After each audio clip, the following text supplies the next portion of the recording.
Cecily, I hope I shall not offend you if I state quite frankly and openly that you seem to me to be in every way the visible personification of absolute perfection. Think your frankness does you great credit, Ernest. If you will allow me, I shall copy your remarks in my diary. Do you really keep diary? I'd give anything to look at it, may I? Oh, no. You see, it is simply a very young girl's record of her own thoughts and impressions, and consequently meant for publication. When it appears in volume form, I hope you'll order a copy. But pray, Ernest, don't stop. I delight in taking down from dictation.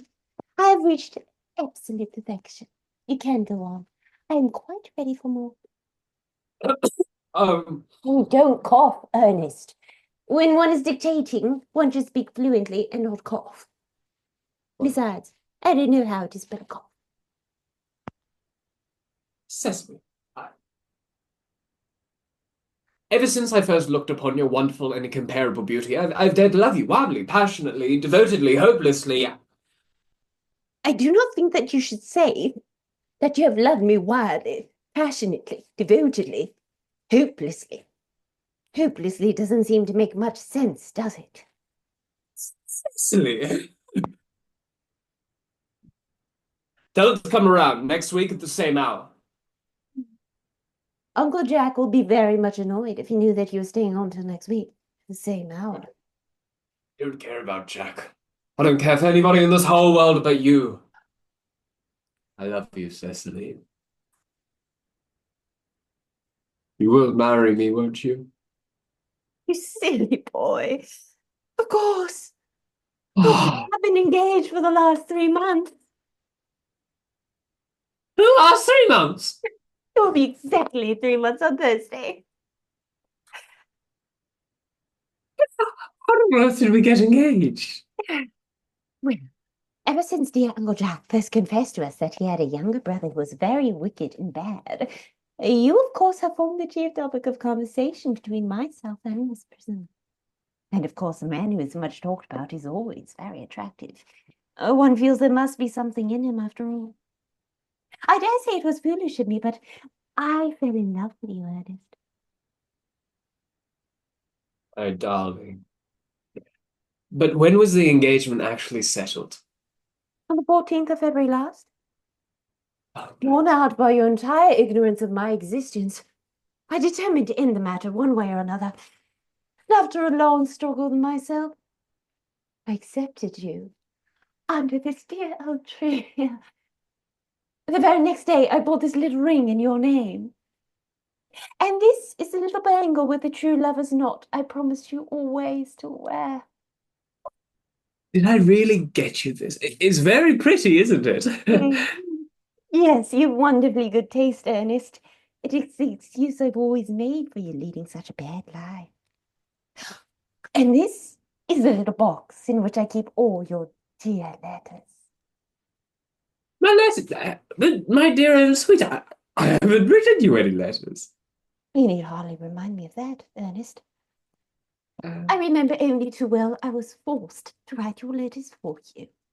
I wrote always 3 times a week and sometimes oftener. um, do you let me read them, will you? Oh, no, I couldn't possibly. They would make you far too conceited. The three you wrote me after I had broken off the engagement was so beautiful and so badly spelled that even now I can hardly read them without crying a little. But, but was our engagement ever broken off? Of course it was. On the 22nd of last March. You can read the entry if you'd like. Today, I broke off my engagement with Ernest. I feel it is better to do so. The weather still continues charming. On earth did you break it off? Cecily, what had I done? I've done nothing at all. It pains me very much to hear that you broke off our engagement, especially when the weather was so charming. It would hardly have been a really serious engagement if it hadn't been broken off at least once. But I forgave you before the week was out. What a perfect angel you are, Cecily. Oh, dear romantic boy. I hope your hair goes naturally. Does it?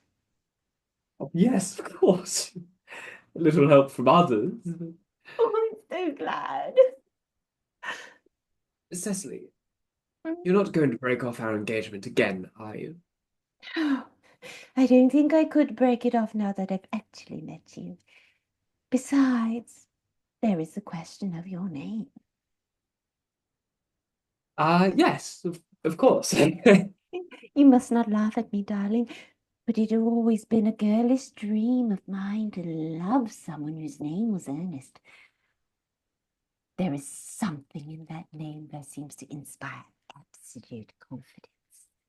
I pity a poor married woman whose husband is not called Ernest.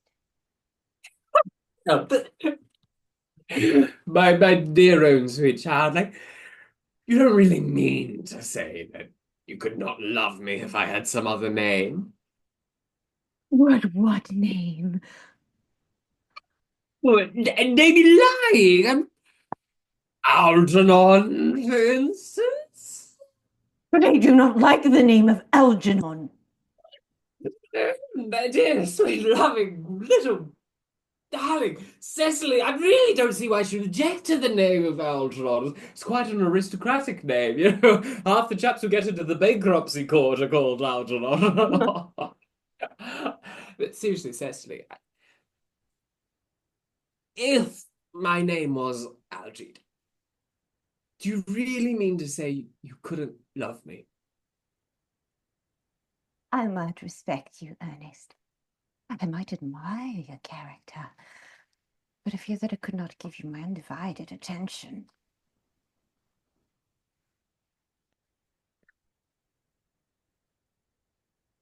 Your rector here is, I suppose, thoroughly experienced in the rites and passages of the church. Oh, yes. Dr. Chasuble is a most learned man. He has never written a single book, so you can imagine how much he knows. Oh, well, I must see him at once on the very most important christening. I mean, on the very most important business. Oh, It shouldn't be away for more than half an hour. considering that we have been engaged since February the 14th, that we have only just met now for the first time. I think it is rather hard that you should leave me for so long a period as half an hour. Couldn't you make it 20 minutes? I'll be back in no time.